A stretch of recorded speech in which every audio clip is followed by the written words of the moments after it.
다 같이 묵도하심으로 주일 예배를 드리겠습니다. 내가 여호와께 바라는 한 가지 일, 그것을 구하리니 곧 내가 내 평생에 여호와의 집에 살면서 여호와의 아름다움을 바라보며 그의 성전에서 사모하는 그것이라. 아멘.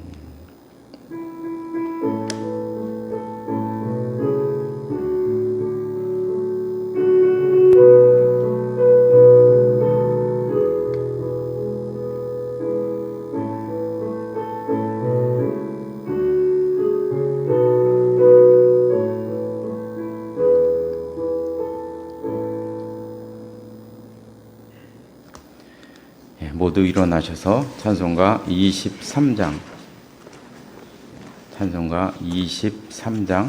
부르시겠습니다.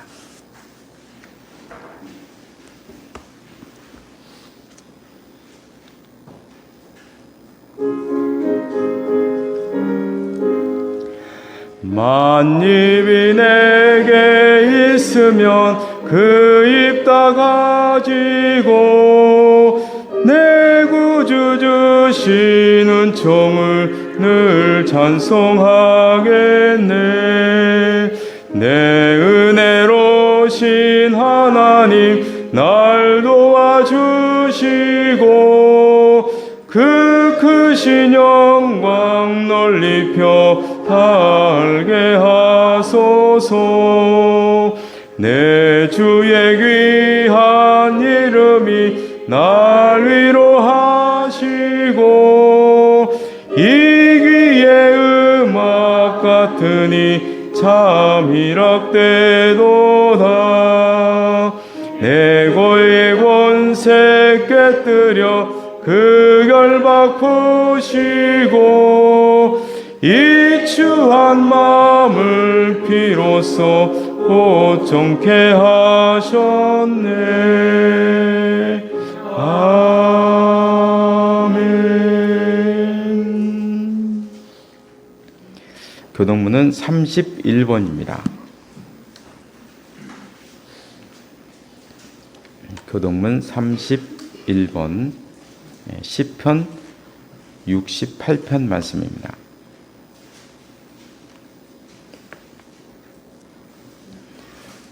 하나님이 일어나시니 원수들은 흩어지며 주를 미워하는 자들은 주 앞에서 도망하리이다. 연기가 불려 가듯이 그들을 몰아내소서. 불안하셔서 이 죽음같이 하나님 앞에서 망하게 하소서. 의인은 기뻐하여 하나님 앞에서 뛰놀며 기뻐하고 즐거워할지어다. 하나님께 노래하며 그의 이름을 찬양하라. 하늘을 타고 광야에 행하시던 이를 위하여 대로를 수축하라. 그의 이름을 영광하시니 그의 앞에서 힘을 주시라. 그의 거룩한 처소에 계신 하나님은 고아의 아버지시며 과부의 재판장이시라. 하나님이 거룩한 자들은 가족과 함께 살게 하시며 갇힌 자들은 이끌어내사 형통하게 하시느니라. 오직 거룩한 자들의 처소는 유명함을 따르노라. 하나님이여 주께서 가난한 자를 위하여 주의 은택을 준비하셨나이다. 아멘. 다 같이 사도신경으로 신앙 고백하시겠습니다. 나는 전능하신 아버지 하나님 천지의 창조주를 믿습니다. 나는 그의 유일하신 아들 우리 주 예수 그리스도를 믿습니다. 그는 성령으로 잉태되어 동정녀 마리아에게서 나시고 본디오 빌라도에게 고난을 받아 십자가에 못 박혀 죽으시고 장사된 지 사흘 만에 죽은 자 가운데서 다시 살아나셨으며 하늘에 오르시어 전능하신 아버지 하나님 우편에 앉아 계시다가 거기로부터 살아있는 자와 죽은 자를 심판하러 오십니다. 나는 성령을 믿으며 거룩한 공교회와 성도의 교제와 죄를 용서받는 것과 몸의 부활과 영생을 믿습니다. 아멘. 자리에 앉으시기 바랍니다. 기도하시겠습니다. 하나님 아버지, 지난 한 주간 동안도 저희들을 날개 아래 품어 주시다가 오늘 저희들 이렇게 함께 모여 예배드릴 수 있도록 인도하시니 감사를 드립니다. 올해는 폭염이 너무나 극심했지만 또 잘 견뎌나갈 수 있도록 함께 주시니 감사를 드립니다. 끝날 것 같지 않았던 폭염도 지나가는 것처럼 저희 인생 중에도 어려움과 고난이 폭염같이 우리를 괴롭힐지라도 언젠가는 지나간다는 사실을 기억하여서 인내하며 기다리며 살아가는 저희들 될 수 있도록 인도하여 주시옵소서. 오늘은 8월 마지막 주일이고 이제 곧 가을이 다가오기에 자연 만물은 마지막 열매를 맺기 위해서 인내하며 뜨거운 햇빛을 받으며 지내고 있습니다. 만물들도 열매를 위해 참고 기다리는 것처럼 저희들도 열매를 맺기 위해서 기다리며 인내하게 하시고 열매로 하나님께 드리며 살아갈 수 있도록 함께하여 주시옵소서. 무엇보다 하나님을 더욱 사랑하여서 이 가을에는 마음이 풍성케 하시고 하나님께서 주시는 평강과 충만한 은혜가 넘치게 하여 주시옵소서. 하나님께서 주시는 은혜가 저희들의 잔을 흘러 넘쳐서 주위 사람들에게도 나누어 주며 살아갈 수 있도록 함께하여 주시옵소서. 이 시간 저희들 하나님의 음성을 듣기 위해 모였습니다. 주시는 그 말씀 속에서 하나님의 뜻에 한 걸음 더 다가가는 은혜를 허락하여 주시옵소서. 예수님의 이름으로 기도드리옵나이다. 아멘.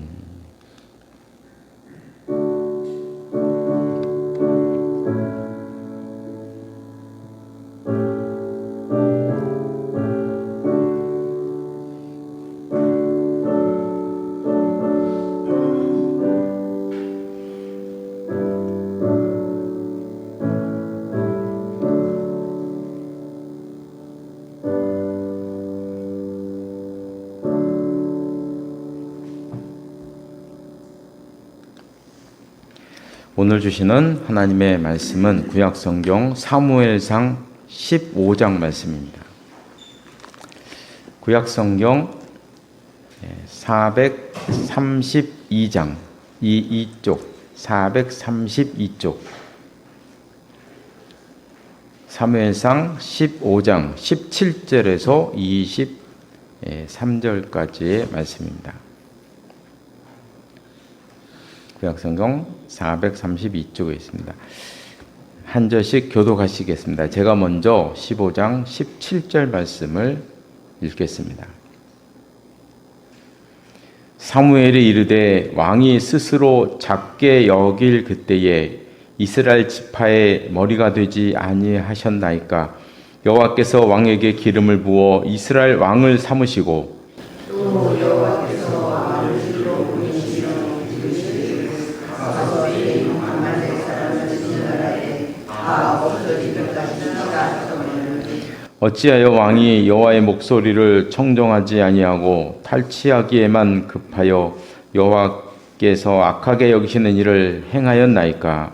사울이 사무엘에게 이르되 나는 실로 여호와의 목소리를 청정하여 여호와께서 보이시기를 보아서 아말렉 왕 아각을 끌어왔고 아말렉 사람들을 진멸하였으나 다만 백성이 그 마땅히 멸할 것 중에서 가장 좋은 곳으로 길갈에서 당신의 하나님 여호와께 제사하려고 양과 소를 끌어왔나이다 하는지라. 사무엘이 이르되 여호와께서 번제와 다른 제사를 그의 목소리를 청정하는 것을 좋아하시는 같이 좋아하시겠나이까. 순종이 제사보다 낫고 듣는 것이 순양의 함께 보겠습니다.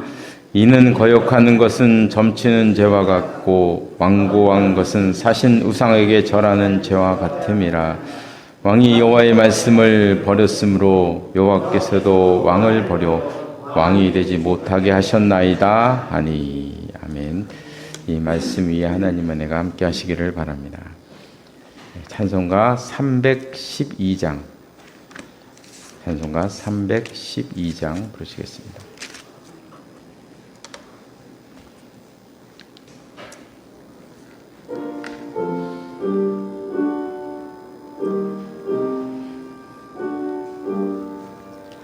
너 하나님께 이끌리어 일평생 주만 바라면 너 어려울 때 힘 주시고 언제나 지켜주시리. 주 크신 사랑 믿는 자 그 반석 위에 서리라. 너 설레는 맘 가다듬고 희망 중 기다리면서 그 은혜로 신 주의 뜻과 사랑에 만족하여라. 우리를 불러주신 주 마음에 소원하신다. 주 찬양하고 기도하며 내 본분 힘써 다하라. 주 약속하신 모든 은혜 내게서 이루어지리라. 참되고 의지하는 자 주께서 기억하시리.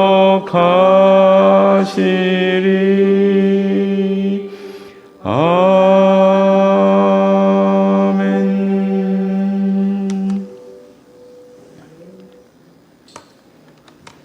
예, 찬송이요. 어떤 거는 되게 느리고 어떤 건 되게 빠릅니다. 조금 이따 부를 찬송은 되게 빨라요. 그래서 보면 우리가 찬송을 정말 잘못 불렀구나 하는 걸 이렇게 지금 음이 속도가 원곡이거든요. 그렇죠? 다 원곡으로 치는 건데 우리가 좀 이렇게 빠르게 부르고 늦게 부르고 우리가 마음대로 막 했던 것 같아요. 그래서 저도 지금 많이 반성하고 있습니다. 예, 오늘은 이제 마지막 주일이라 마지막 주일은 저희들이 성경 공부를 하는데요. 주보 안에 있는 교환이 주보 안에 이렇게 나와 있습니다. 그래서 주보 안에 있는 그 교환을 참고하시고 성경 공부를 보시기 바랍니다. 우리가 지난달에 했던 성경 공부는 하나님의 속성에 대해서 우리가 주로 살펴봤는데요. 하나님의 속성은 초월성과 내재성에 있다는 말씀을 보았습니다. 자, 하나님의 초월성은 어느 신학자의 말에 하나님은 하늘에 계시고 인간은 땅에 있다. 아주 중요한 말씀인데요. 하나님의 초월성을 말씀하시는 거죠. 하나님은 하늘에 계시고 인간은 땅에 있다. 이 중요한 말씀입니다. 하나님은 초월적인 존재이다. 초월에 계신다. 말씀하고 있고요. 내재성은 비록 하나님께서는 하늘의 위에 계시는 초월성을 가지신 분이지만 하나님께서는 스스로 낮추셔서 우리 인간 사회에 내려오셔서 우리와 함께 하시고 섭리로 우리 역사를 운행하시고 우리를 인도하시는 분이시다 하는 것이 하나님의 내재성입니다. 초월성과 내재성. 하나님은 이 두 가지의 속성을 가지고 계시다. 우리가 하나님을 이렇게 나눌 수는 없는데 성경에서 보여주신 그 하나님의 말씀을 이제 우리 인간의 언어로 한번 이제 풀어보는 거죠. 이렇게요. 만약에 초월성만 강조하면 어떻게 되는가? 이 초월성만 너무 강조하다 보면 하나님은 하늘 위에 계셔서 인간 사이에는 간섭을 안 하시는 그런 분이 되는 거예요. 예를 들면 이슬람교의 알라신이 그런 분이거든요. 그러니까 그들이 생각하기에 신은 인간 사회가 너무나 악하고 너무나 더럽고 지저분해서 신이 내려올 수가 없는 거예요. 고귀한 신이 어떻게 인간의 더럽고 추악한 이 사회에 내려올 수 있느냐? 신은 내려올 수가 없어요. 알라는 내려올 수가 없어요. 그래서 항상 그 손에는 칼이 들어있잖아요. 칼이. 한 손에 칼이 들어있지 않습니까? 알라는. 칼 갖고 뭐 하겠어요? 심판을 하는 거죠. 초월성을 너무 강조하다 보면 하나님은 심판만 하는 하나님이 알라가 돼가지고 인간 사회에 내려오지 못해서 칼 들고 맨날 인간 사회를 바라보면서 넌 내 말 듣나 안 듣나 보자 이렇게 심판하는 그런 존재가 된다는 거죠. 반면에 내 내재성만을 너무 강조하다 보면 하나님은 우리 인간 사회가 이제 나한테도 함께 하시고 너한테도 함께 하시고 반려견에도 함께 하시고 반려모에도 함께 하시고 뭐 자연 만물에도 함께 하시고 하나님은 뭐 바위에도 함께 하시고 다 내재성을 너무 강조하다 보면 범신론이 되는 거고요. 다신론이 되는 거죠. 그래서 하나님의 이 두 가지 중요한 속성, 초월성과 내재성, 이건 이제 우리는 항상 균형 있게 하나님의 속성을 보아야 하는 것입니다. 이게 이제 지난주에 우리가 했던 거고요.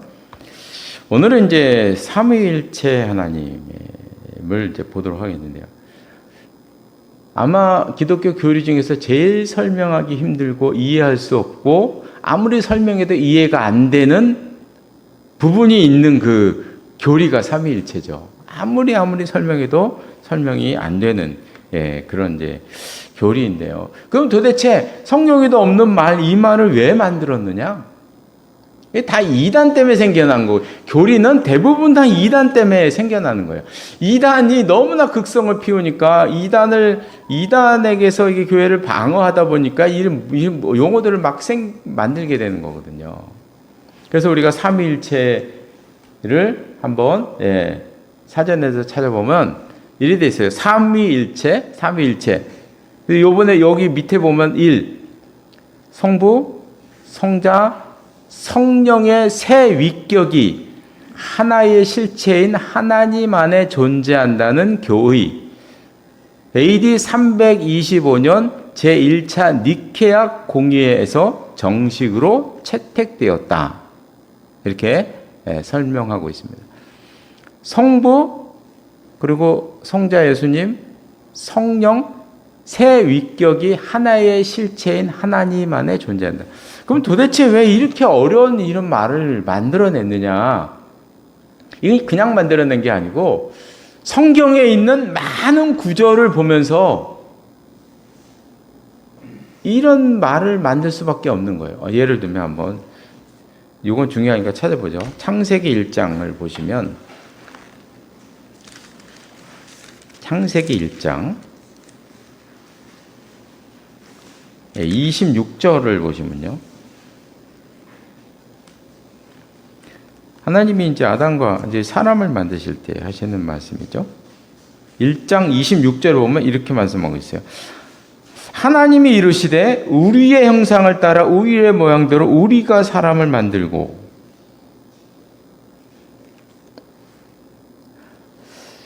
아니 하나님이 나의 형상을 따라 나의 모양대로 내가 사람을 만든다고 말씀하셔야지. 왜 복수를 사용했느냐? 왜 우리냐? 그리고 우리 한글에는 나타나지 않지만 모양대로 사람을 만들고 하라니 만들고가 단수예요. 단수. 이게 문법상으로 이상한 겁니다. 주어는 복수인데 우리가라는 복수를 사용했는데 거기 복수에 따른 그 동사는 단수 동사를 사용하고 있어요. 단수 동사를 사용해요. 문법적으로 어긋나는 그 성경 말씀이거든요. 왜 복수냐? 여기만 있는 게 아닙니다. 3장 아담과 하와가 이제 선악과를 먹었을 때 하나님이 말씀하시는 거죠. 22절 창세기 3장 22절에 보면 여호와 하나님이 이르시되 보라 이 사람이 선악을 아는 일에 뭐라 우리 중 하나같이 되었다. 그냥 나같이 되었다 이렇게 얘기하셔야지. 그죠? 아니 나같이 되어 이렇게 말씀하셔야 맞는데 그것도 우리 중 하나같이. 이게 이제 이거 갖고 이제 신학자들이 뭐 여러 가지를 해석을 해요. 여러 가지를 해석을. 근데 이게 삼위일체라는 말씀을 구성하는 중요한 근거가 되는 말씀입니다. 우리 중 하나같이, 우리 중 하나같이 이렇게 표현하고 있다는 거죠. 또 저 11장 7절에 또 나옵니다. 이게 한두 번 나오는 게 아니에요. 11장 7절. 이때 이제 바벨탑 사건이죠. 인간들이 모여서 바벨탑을 만들어서 하나가 되고 하나님께 대항하려고 하니까 하나님이 하신 얘기예요. 7절에 보면 자 우리가 내려가서 내가 내려간다고 해요. 왜 우리가 내려간다고 얘기를 하느냐는 거죠. 이런 말씀. 그 신약에서는 요한복음에 많이 나옵니다. 한번 요한복음 볼까요? 신약성경 요한복음 10장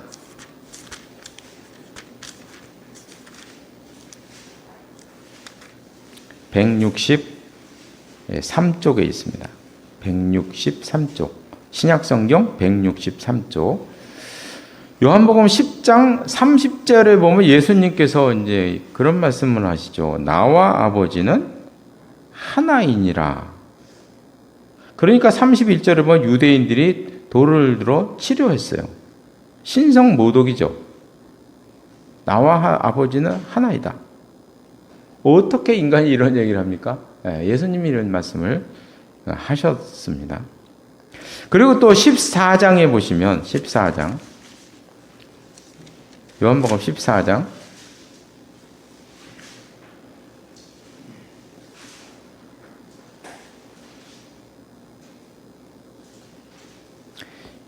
10절에 보면 내가 아버지 안에 거하고 아버지는 내 안에 계신 것을 너가 믿지 아니하느냐. 그리고 11절에 보면 내가 하나님 안에 계시고 아버지께서 내 안에 계심을 믿으라. 그래서 하나님과 예수님의 관계는 이제 아버지 안에 내가 계시고 예수님 안에 아버지가 계시고 하나이시고 이런 이제 표현들이 나오는 거죠, 성경에. 또 이제 중요한 말씀이 그럼 뭐 복음서에 나오냐 그게 아니죠. 빌립보서에 보시면 빌립보서 2장 319쪽에 있습니다.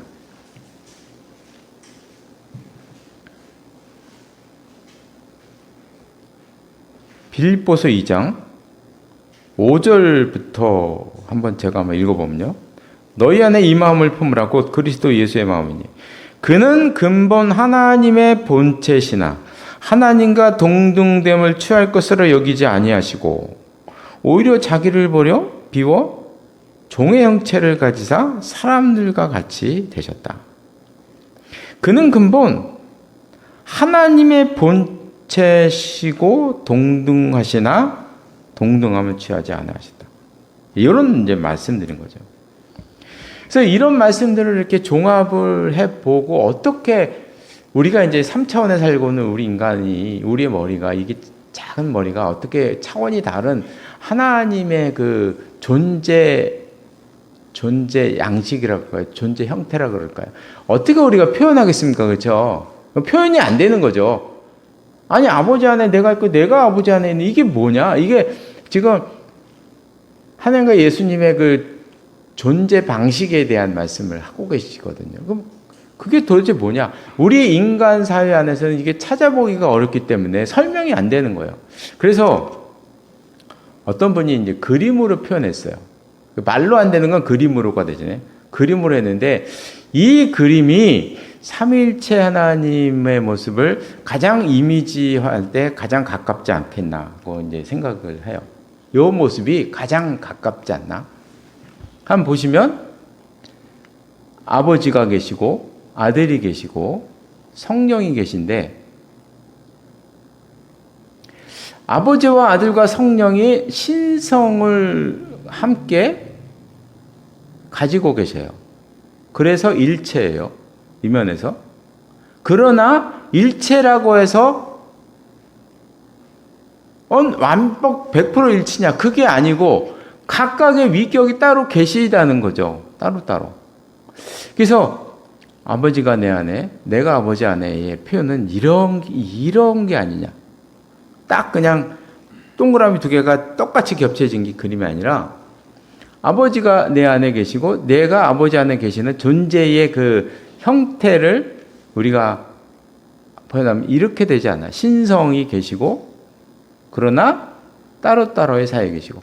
근데 이 모습을 한번 우리가 어떤 분들도 이렇게 그렸어요. 이건 문제가 있어요. 왜냐하면 각각 독립해 계시잖아요. 독립해 계셔요.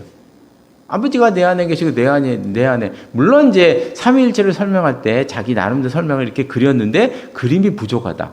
왜냐하면 예수님께서 말씀하신 하나님과 예수님의 존재 양태를 설명을 못 하고 있어요. 여기서. 네. 아버지와 나는 하나이시고 아버지가 내 안에 내가 아버지 안에 이게 표현이 안 되는 거죠. 또 어떤 분은 이렇게 표현했어요. 이렇게? 이것도 좀 부족한 거예요. 왜냐하면 원이 하나인데 어떨 때는 성부시고 어떨 때는 성자시고 어떨 때는 성령이 되신다는 의미잖아요. 그렇게 보기가 쉽잖아요. 그러니까 예수님께서 말씀하신 이 존재 양태를 설명을 잘 못하고 있는 거죠. 그림이. 물론 나름대로는 했지만. 그래서 가장 그래도 가까운 것은 바로 이 부분이다. 그리고 우리가 이제 이 삼위일체의 사역을 아까 말씀드렸던 초월성과 내재성에 비유해서 설명을 할 수가 있어요. 어떤 설명이냐면 초월성은 성부 하나님이세요. 하나님이시죠. 초월성 부분이 강하신 그 위격이신 거예요. 성령 하나님은 내재성이에요. 우리 삶 속에 들어오고 우리 심령 가운데 오시고 우리와 함께 하시고 영으로 함께 하시는 거잖아요. 그죠? 영으로. 성령이시죠. 우리 삶 속에 내려오셔서 우리 함께 하시는 그 하나님의 은혜, 성령 하나님, 내재성을 말씀하시는 거예요. 근데 사실 초월성과 내재성의 만나는 길이 없어요. 초월성은 초월성이야, 내재성은 내재성인 거예요. 그럼 이 중요한 두 가지의 속성을 서로 연결하면 만나시게 하시는 분이 누구냐? 예수님이신 거죠, 예수님이. 우리 예수님께서 이 땅에 오셔서 다시 가실 때 성령께서 내려오셔서 우리와 함께 하시게 됐잖아요. 그 연결성, 초월성과 내재성 두 중요한 하나님의 속성을 연결시키신 분이 그 사역이 바로 예수님의 사역인 거예요. 그러니까 중보자이신 거죠. 그렇게 우리가 하나님의 속성을 이렇게 비교해서 이렇게 설명을 해볼 수가 있습니다. 근데 아무리 설명해도 이렇게 의심이 꼬리를 물고 나아가는 게 삼위일체예요. 왜냐하면 성경이 없는 용어이고 성경의 말씀들을 이렇게 종합적으로 평가해 볼 때 이렇게밖에 표현이 안 된다. 이렇게 해서 이제 한 것이기 때문에 의문이 많이 생길 수가 있어요. 그래서 예로부터 이단들이 많아요. 그래서 우리가 삼위일체 하나님은 이렇다고 이렇게 정의내리기는 힘들어요. 그런데 삼위일체 하나님은 이런 모습은 아니다라고는 말할 수 있어요. 그 안티테제라고 하는데요. 우리가 교리를 접근할 때 이거는 이거라고 정의하면서 접근할 수도 있지만 거꾸로 안티테제로 이거는 아니야라고 접근할 수가 있어요. 삼위일체가 그렇습니다. 이거는 아니야 이렇게 접근할 수가 있어요. 그게 이제 이단 사상 제가 썼는데요. 첫 번째는 양자론적 단일신론, 이 이단입니다. 뭐냐면 양자예요, 양자. 예수님이 양자라는 거예요, 양자. 그러니까 예수님의 삶을 보니까 너무 독특한 거예요, 하나님 보시기에. 막 기적도 일으키시고, 뭐 죽은 자 살리시고, 막 이러니까, 독특하다. 내가 너 양자 삼을게. 이랬을 때. 그럼 심각한 문제가 생기죠. 네. 그럼 예수님의 사역에 하나님 함께 안 하신 거네? 왜 너무 독특하고 뭐 기적도 일으키니까 내가 너 양자 삼을게 이랬다는 거 아니에요? 그러면 심각한 문제가 생기죠. 네. 그 예수님의 모든 사역 하나님이 함께 한 게 아니네, 그죠? 혼자 다 한 거네. 문제가 심각한 거예요. 그 다음에 이제 양태론적 다니실론 이 이단이 있어요. 이게 뭐냐면 이거는 사실 우리가 사람들한테 이 삼위일체를 설명할 때 많이 하는 거예요. 저는 우리 아들들, 저희 애들에게는 아버지예요. 그러나 제 집사람한테는 남편이에요. 성도님들에게는 목사입니다. 난 하나인데 남편이었다가 또 아버지였다가 목사라는 말이죠. 삼일체를 그렇게 설명을 해요. 이게 양태론적 이단입니다. 이 설명이 양태론적 이단이에요. 이게 이제 왜 문제가 생기냐? 어디서 이게 심각하게 문제가 생기냐면 예수님께서 십자가를 돌아가셨잖아요. 그래서 이제 예수님께서 돌아가셨단 말이죠. 그래서 하나님께서 예수님을 일으키신 거거든요. 부활시키신 거거든요. 그런데 돌아가셔버렸네. 양태론적 이단에 의하면 돌아가신 분은 누굽니까? 하나님이 돌아가신 거잖아요. 그죠? 양태론적 이단은요, 십자가에서 문제가 생겨요.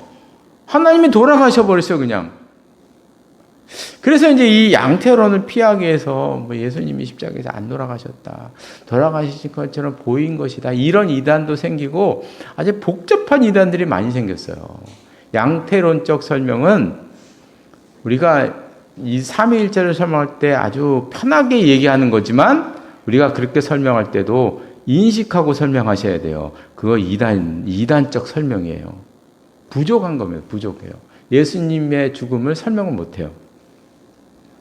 그것도 이제 또 하나는 이제 종속론적 다니실론이다. 여기 이제 서열이 있다는 거예요. 서열이 있다. 그래서 아들은 아버지에게 종속되었고 성령은 아들에게 종속되었고 이렇게 이제 종속되었다는 걸 이렇게 말하는 거죠. 이거 심각한 이단인 거예요. 그래서 이제 여기서 아버지는 아들이 아니에요. 이제 나시 아들. 아버지가 성령도 아니에요. 아들도 성령이 아니에요. 그러나 하나님의 신성에서는 독한다. 하나다. 이렇게 우리가 생각을 이렇게 정리를 하시면 좋을 것 같아요. 이신론이라는 것도 저는 써놨는데요. 이신론은 이런 의미예요. 하나님께서 우주를 창조하신 다음에 그냥 내버려 두셨다는 거예요. 내버려 두셨다. 스스로 돌아가게. 간섭을 안 하신다. 이게 이신론이거든요. 그러면 성경의 모든 사건을 다 부정하는 게 되는 거죠. 이신론. 생각은 좋으나 생각을 많이 해서 낸 그 이야기나 문제가 심각해요. 하나님이 그 인간 사이에 간섭도 안 하고 우리와 함께 하신 것도 아니고 뭐 그렇게 되는 거죠. 그러니까 초월성을 너무 또 강조하는 이제 그런 모습이 되는 것입니다. 그래서 이런 이단 사상이 있다. 그래서 삼위일체는 설명하기가 너무 어려워서 요 정도까지만, 요 정도까지만으로 이렇게 이해하시면 좋겠습니다. 그 다음에 이제 제가 주보에 써놓은 게 신간의 왜곡변인데요. 제가 지난주에 우리 교회 역사상 교회를 변질시키는 가장 큰 것은 세속주의다 이런 말씀을 드렸어요. 닦고 보면 세속주의입니다. 세속주의. 그러나 교리적으로 봤을 때 가장 한국교회에 가장 변질된 것은 무엇인가를 딱 꼽으면 저는 하나를 딱 언제나 꼽습니다. 신관이 잘못되었어요. 신관이 잘못되었어요. 어떻게 잘못되냐? 우리 한국 교회에서 많은 그 기도원과 많은 교회에서 설교하는 그 하나님, 많은 성도들이 믿고 있는 하나님은 염라대왕입니다. 염라대왕을 믿고 있어요. 염라대왕. 그래서 아이들이 주일날 학원 보강이 있어서 학원에 이제 가야 돼요. 주일날 예배 못 가고 이제 학원을 가야 되는데 버스 타고 가는데 하나님은 그렇게 타고 가는 버스를 뒤집어 엎어버리는 하나님. 무럭 많이 가르치고. 하나님, 어렸을 때 하나님 제가 주의 종이 되겠습니다. 서원을 했어요. 근데 주의 종이 안 되고 다른 데를 가요. 이렇게 다른 길로 가는 아들 발목을 부러뜨리는 하나님. 하나님 그런 발목을 부러뜨린대. 오게 하신대요. 헌금할 돈이 있는데 헌금을 안 해. 그럼 하나님은 그 사업을 망하게 하셔서 그 주머니를 탈탈 터는 하나님. 네. 이런 하나님이에요. 이런 하나님으로 많이 좀 들어보신 거 아닌가요? 네. 그렇게 하잖아요. 그죠? 그렇게 설교하고 그렇게 하잖아요. 네. 전에 어느 집사님이 저한테, 저도 모르는 집사님이 전화를 하셨어요. 무슨 얘기하고 싶대요. 그래서 얘기를 하시라고 했더니 이런 얘기입니다. 자기가 지금 아들이 프랑스에 살고 있는데 이제 이민을 가야 되겠대요. 근데 자기가 여전대 회장이래요. 그래서 이민을 가야 되는데 7월 달에 떠나야 되는 거예요. 그래서 이제 담임 목사님 찾아서 이 말씀을 드리는 거죠. 목사님, 뭐 아들이 프랑스에 있는데 이제는 저희가 다 옮겨서 프랑스에 가야 되겠습니다. 그리고 이제 죄송합니다. 그리고 이제 얘기를 드렸더니 그 목사님이 하시는 말씀이 회장 마치고 가면 아들 다쳐. 그 얘기 하시더라고요. 회장 올해 다 마치고 가. 안 그러면 아들 다쳐. 이렇게 이제 얘기를 하셨다는 거예요. 목사님 너무나 고민돼가지고 저한테 전화를. 전 몰라요, 그분이 누군지. 그분도 절 몰라요. 그냥 어떻게 소문 듣고 저한테 전화를. 그래서 제가 그랬어요. 집사님, 빨리 가십시오. 그건 무당이나 하는 얘기지, 그 목사가 하는 얘기는 아닙니다. 아마 제 생각에는 목사님이 집사님을 너무너무 아끼고 사랑하셔서 그러신 얘기라고 생각하시고, 그 이야기는요, 빨리 어기시는 게 옳은 겁니다. 그냥 빨리 가십시오. 뒤도 돌아보지 말고 가세요. 제가 막 화가 나가지고, 속으로는 막 화가 나는 거예요. 야, 목사가 어떻게 저런 얘기야? 무당이 하는 얘기를 어떻게 목사가 하나? 막 화가 나는 거예요. 하나님은 그런 하나님으로 받는 거예요. 이게 종합해 보면 그 하나님은 저보다 못한 하나님이에요. 우리 인간보다도 못한 하나님을 만나요. 저는 제 아들 그렇게 안 하거든요. 어떻게 아들 다리몽들 뿌리칩니까? 전 제 아들 절대 그렇게 안 하거든요. 저보다도 못해요, 하나님이. 그런 하나님으로 만들었어요. 그러니까 우리 한국교회 많은 성도들이 믿는 하나님이 아니라 염라대왕을 믿고 있더라고요. 염라대왕. 그럼 도대체 왜 이렇게 왜곡이 되었느냐? 그걸 이제 추적을 해가 보면 조상신관 때문이다. 조상신관 때문이 아니에요. 조상신을 한번 생각해 보시면 조상신은 이런 신이에요. 자기에게 잘하면 복 주고 자기에게 잘못하면 저주 내리는 신이 조상신이에요. 뭐 넣고 뺄 것도 없어요. 네. 더할 것도 없고 뭐 뺄 것도 없어요. 조상신은 그런 신이에요. 자기한테 잘하면 복 주고 자기한테 못하면 저주 내리는 신이 밖에서 무슨 짓을 하는가는 관심이 없어요. 조상신은. 예를 들어서 어떤 사람이 막 밖에서 사기치고 거짓말하고 막 사람들에게 막 손가락질 받으면서 살아요. 근데 이 사람은 묘를 너무나 잘 썼어요. 그리고 제사 질 때마다 너무나 정성스럽게 흠이 없는 제사상을 차려요. 그러면 조상신은 복을 줘요. 근데 반대로 어떤 사람은 정말 깨끗하게 살아요. 많은 사람들을 존경받고 살아요. 인품이 진짜 성인군자 같아요. 너무 잘 살고 있어요. 존경받고 살아요. 그런데 이 사람이 묘를 잘못 썼어. 그러면 이 사람은 자자손손 3대 4대에 걸쳐서 막 저주를 퍼부어요. 조상신이. 그게 조상신이거든요. 근데 이런 조상신이 교회 안에 들어왔어요. 그래서 우리 하나님은 하나님께 잘 보이는 성도가 믿음이 좋고 하나님께만 잘 보이면 돼요. 그래서 교회 밖에서 무슨 일을 하든지 상관을 안 해요. 주일 성수 잘하면 믿음이 좋은 거예요. 그리고 새벽 기도까지 나와? 예, 장로감이 돼요. 집에서 무슨 골프채로 아이들을 때리든지 뭐든 상관을 안 해. 예, 그냥 딱 4가지만 잘하면 됩니다. 한국교회요, 믿음이 좋으려면 딱 4가지만 잘하면 돼요. 교회 장로 되려면 딱 4가지만 잘하면 됩니다. 술 안 하고, 담배 안 하고, 11조 하고, 주일성수하고. 4개만 딱 하면 장로감입니다. 밖에서 무슨 짓을 하든지 상관없어요. 한국교회 윤리 기준이 천박합니다. 이렇게 천박할 수가 없어요. 한국교회 윤리 기준이라는 게 없어요. 이것밖에 없어요. 도대체 왜 이렇게 되느냐? 얼마 전에 제가 설문지를 봤는데요. 전문 직종가, 정말 창피한 일인데, 전문 직종 가운데 성범죄 가장 많이 일으키는 게 목회자랍니다. 세상에. 근데 너무 신기한 게 어떻게 교인들이 그런 분들을 목사로 섬기면서 교회 다니지? 그 교회? 그냥 그 목사님을 두둔하고 이해를 할 수가 없어. 왜 이렇게 왜곡이 됐나요? 예, 신관이 왜곡돼서 그런 거예요. 신관이 완전히 왜곡돼요. 조상신관의 신관을 가지고 있어요. 그러니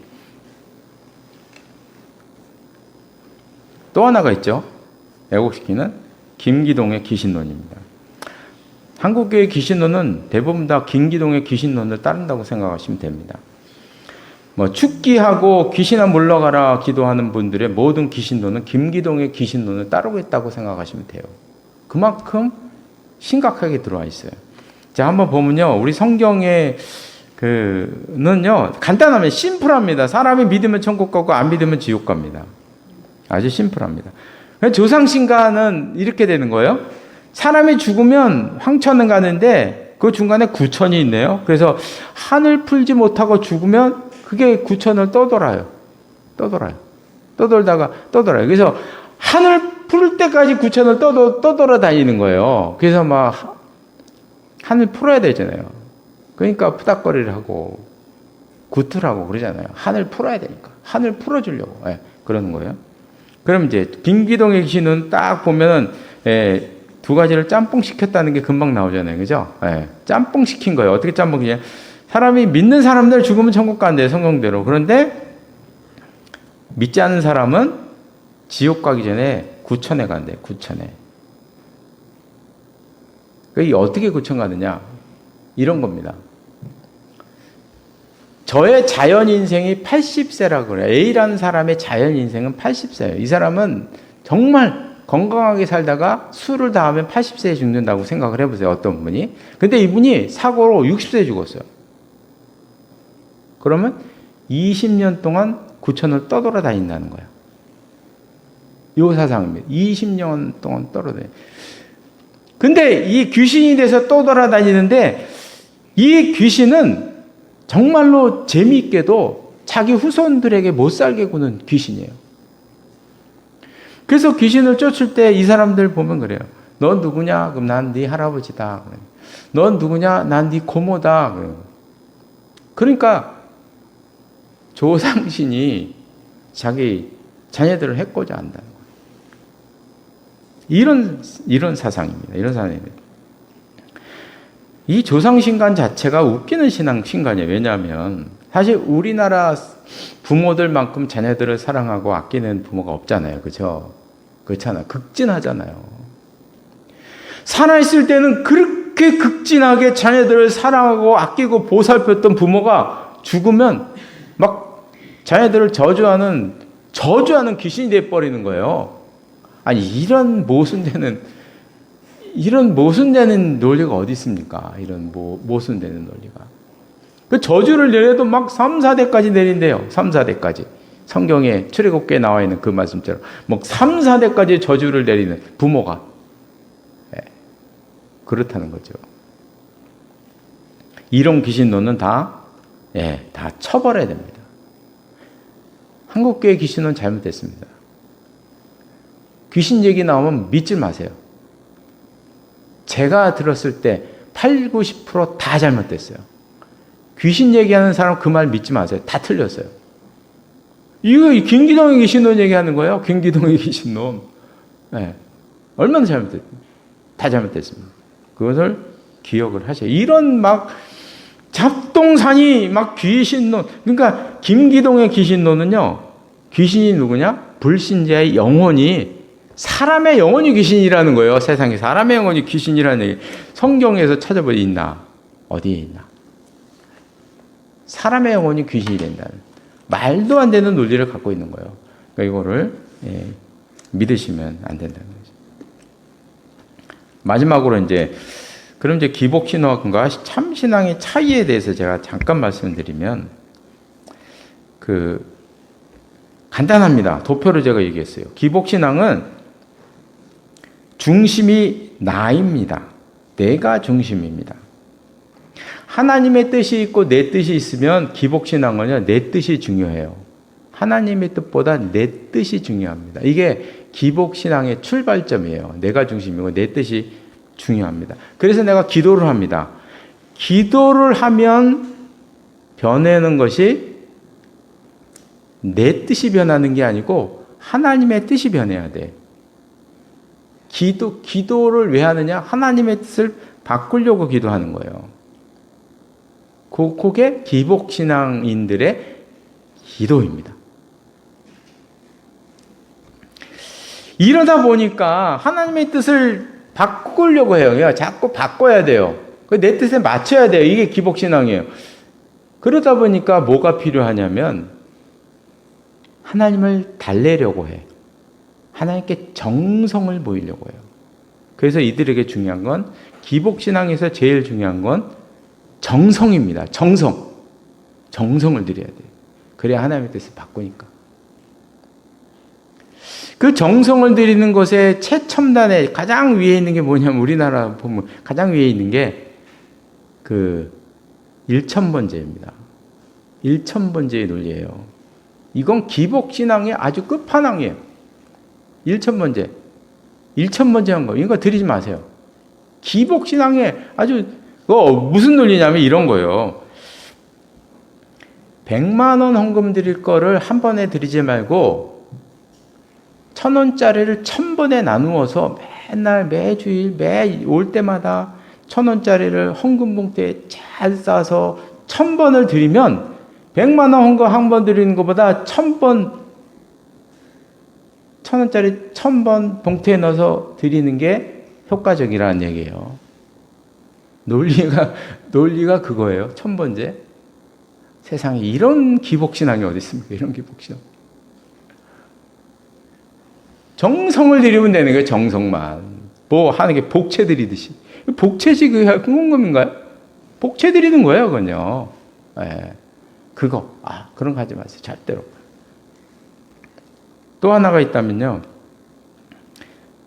보좌를 흔드는 기도.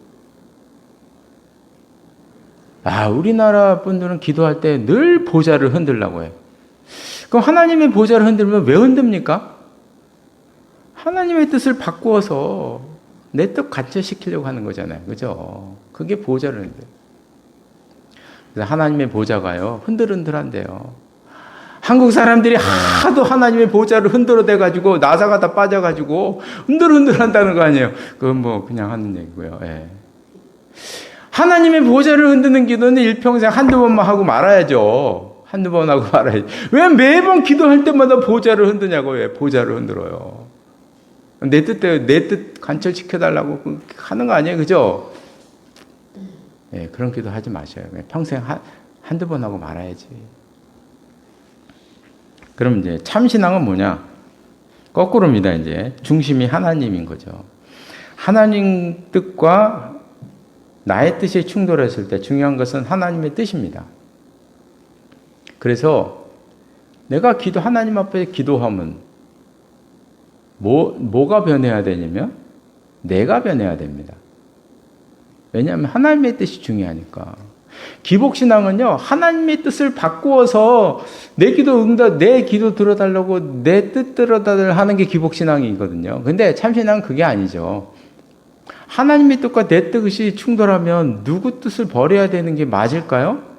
당연히 내 뜻을 버리는 게 맞는 거죠. 그건 당연한 거 아니겠어요? 그렇죠?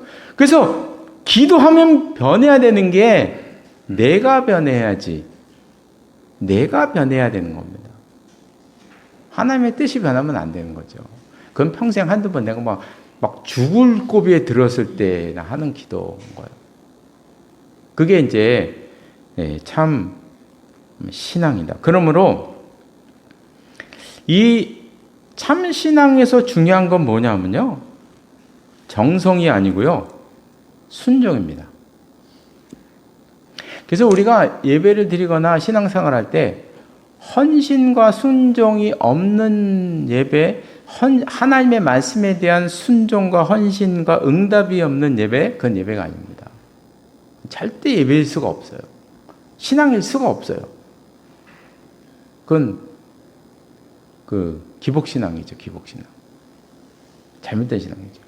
그래서 우리가 언제나 진짜 어렵지가 않아요. 이 그림만 이렇게 딱 기억을 하시면 내가 지금 기복신앙을 갖고 있는지 참된 신앙 쪽으로 가고 있는지는 이 둘 중에 하나 딱 보면 금방 답이 나옵니다. 금방 답이 나옵니다. 그래서 우리가 항상 하나님 뜻의 중심으로 사는. 그래서 이제 순종이죠. 오늘 본문 우리 읽었던 사무엘상의 이 말씀이 대단히 중요하잖아요.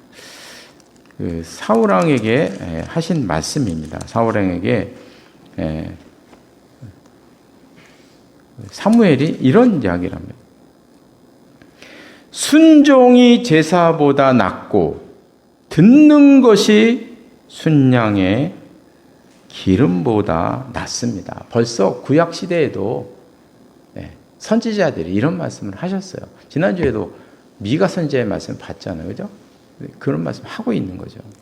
그래서 우리가 항상 하나님의 뜻에 늘 순종하며 사는, 이것도 연습이 필요합니다. 늘 이렇게 살아가는 우리 모두가 되시기를 바랍니다. 기도하시겠습니다. 하나님 아버지 감사를 드립니다. 오늘 우리가 작은 생각이지만 하나님의 존재, 양식인 삼위일체에 대해서 생각을 해보았고, 우리 한국교회에 깊숙이 들어온 이 왜곡된 하나님의 이 관념에 대해서 생각을 해보았습니다. 하나님, 기도하는 것은 저희들에게 은혜를 베풀어 주셔서 그런 모든 안 좋은 사상들을 구별할 수 있는 분별력을 허락해 주시고, 내 뜻보다 하나님의 뜻이 중요하다는 이 놀라운 사실, 당연한 사실을 우리가 마음속에 새기며 참신앙을 향하여 달려가는 저희들의 삶이 될 수 있도록 인도하여 주시옵소서. 예수님의 이름으로 기도드리옵나이다. 아멘. 네, 모두 일어나셔서 찬송가 486장, 찬송가 486장 부르시겠습니다.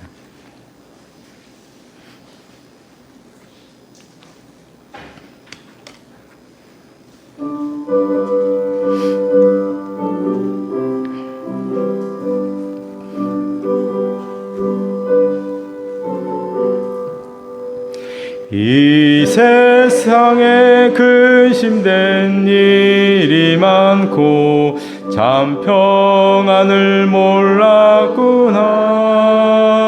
내 주 예수 나로라 부르시니 곧 평안이시리로다. 주 예수의 구원의 은혜로다. 참 기쁘고 즐겁구나. 그 은혜를 영원히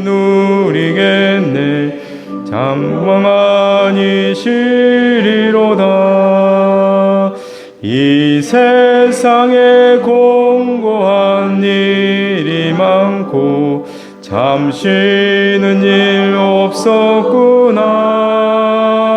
내 주 예수 날 사랑하시오니 곧 평안히 쉬리로다. 주 예수의 구원의 은혜로다. 참 기쁘고 즐겁구나. 그 은혜를 영원히 누리겠네. 오 평안히 쉬리로다. 이 세상에 죄악된 일이 많고 참 죽을 일 쌓였구나. 내 주 예수 날 건져 주시오니 곧 평안히 쉬리로다. 주 예수의 구원의 은혜로다. 참 기쁘고 즐겁구나. 그 은혜를 영원히 누리겠네. 평안히 쉬리로다. 예, 은혜가 여하됩니다. 예, 영 빠르네요, 그죠? 이런 찬송은 나중에 다르게, 예, 우리 486장 3절만 우리 다시 한번 부르고 마치도록 하겠습니다. 이 세상에 죄악된 일이 많고 참 죽을 일 쌓였구나. 내 주 예수 날 건져 주시오니 곧 평안히 쉬리로다. 주 예수의 구원의 은혜로다. 참 기쁘고 즐겁구나. 그 은혜를 영원히 누리겠네. 곧 평안히 쉬리로다. 기도하시겠습니다. 지금은 우리 주 예수 그리스도의 은혜와 하나님 아버지의 극진하신 사랑하심과 성령의 교제하심과 교통하심이 이 자리 나와 예배드린 귀한 하나님의 사람들과 가정과 기업 위에 항상 함께 하시기를 간절히 축원하옵나이다. 아멘.